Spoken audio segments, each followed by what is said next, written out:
In this example, the Department of Redundancies department has called. It's called because we're going to find the surface area of the surface. I guess we probably could have just said the area of the surface, obtained by rotating y equals the square root of 4x plus 1 between x equals 1 and x equals 5 about the x-axis. As is frequent with these problems, first thing I'd like to do is actually sketch a picture of what it is we're doing. This is a square root function, radical function. X-intercept would be down here at x equals -1/4. So we're going to take the portion between x equals 1 and x equals 5. We're going to rotate that about the x-axis. Now again, this is surface area rather than volume, so let's set up our surface area formula. Surface area formula is going to be the definite integral from a to b of the circumference times the length, or ds in this case. Since we're rotating about the x-axis, the radius in question is going to be the distance from the function to the x-axis. That radius is going to be equal to our y value. So because of that, we are going to be setting up definite integral from a to b of 2 times pi times the radius, which will be, well, probably should have just said y there, but that's fine. We'll fix it later on, times ds. Now with those things in mind, because we have y as a function of x, I think it'll be to our benefit to go ahead and set this up with respect to x. Now, of course, if you were interested in solving this for y and trying to get the appropriate bounds over here, that would probably work out just fine as well. We're going to stick with it in the form y equals, though, and in anticipation of the calculus that's about to take place, instead of calling it a square root, let's go ahead and refer to it as a 1/2 power.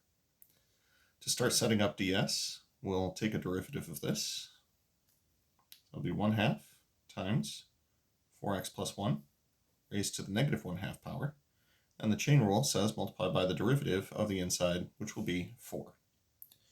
You can reduce the 4 times 1/2 down to 2, and a -1/2 power means put it in the denominator and put it under a radical. Negative means denominator, 1/2 means square root. Next step of the process, we are going to square the derivative that we just got, which is equivalent to saying let's square the numerator and square the denominator. So this will be 4 over 4x plus 1. Next step of the process, we add 1 to the derivative that we just got. So this would be 1 plus 4 over 4x plus 1.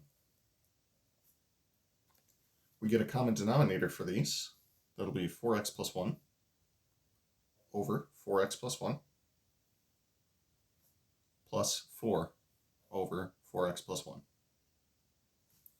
Combining those to one single fraction will give us 4x plus 5 over 4x plus 1.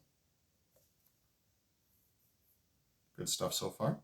And then finally, last step in setting up ds is going to be to take the square root of this whole affair, and if at all possible, go ahead and simplify.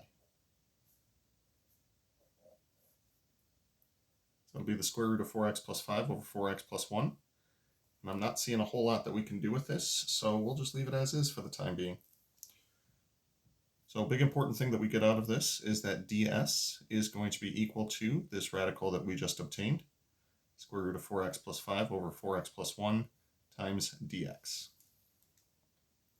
That'll take us back to our surface area formula. Surface area is now going to be equal to the definite integral from. The bounds that we have are from x equals 1 to x equals 5. So we'll start by putting those in as our bounds here. 2 pi r would be 2 times pi times y, but because we're setting up our integral with respect to x, we'll just go ahead and plug in what x is equal to, which is the square root of 4x plus 1, times ds, which we just got through this process. This will be 4x plus 5 over 4x plus 1 times dx. Now some great news happens, which is that we can break this radical into the radical at the top and the radical at the bottom, and then cancel out the radicals in the bottom, like so. Also, 2 pi is a constant multiple, so we can pull that outside of the integral. This will be 2 pi times the definite integral from 1 to 5 of the square root of 4x plus 5 dx. Now to actually evaluate this integral, we're going to go with a substitution. And the substitution that I'd like to use, we're going to say let u be equal to 4x plus 5, the inside of the radical. Then du would be equal to 4 times dx. Or equivalently, dx is going to be equal to 1/4 of du. As far as the bounds are concerned, for the lower bound, if I plug in x equals 1 to the substitution, we'll call that u of 1. This will be 4 times 1 plus 5, which is equal to 9. For the upper bound, x equals 5, we plug in x equals 5 to our substitution. Substitution becomes 25. Now that is exceptionally convenient for us due to the fact that we have a square root in here, and 25 and 9 are both perfect squares. So making these substitutions, the definite integral will become 2 pi times the definite integral from 9 to 25. Square root of 4x plus 5 becomes the square root of u. We'll call that u to the 1/2 power. dx will become 1/4 of du.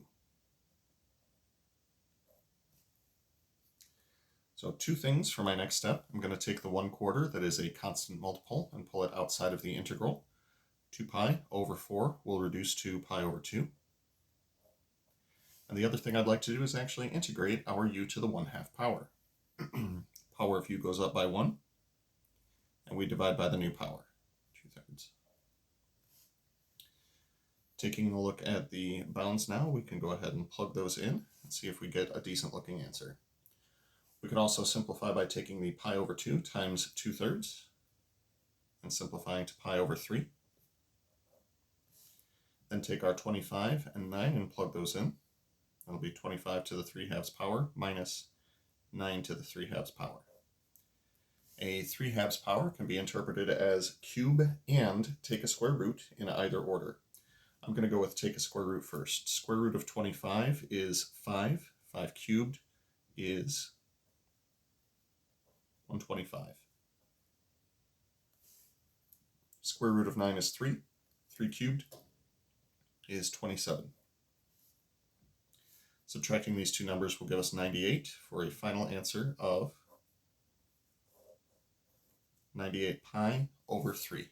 That is the area of our surface of revolution.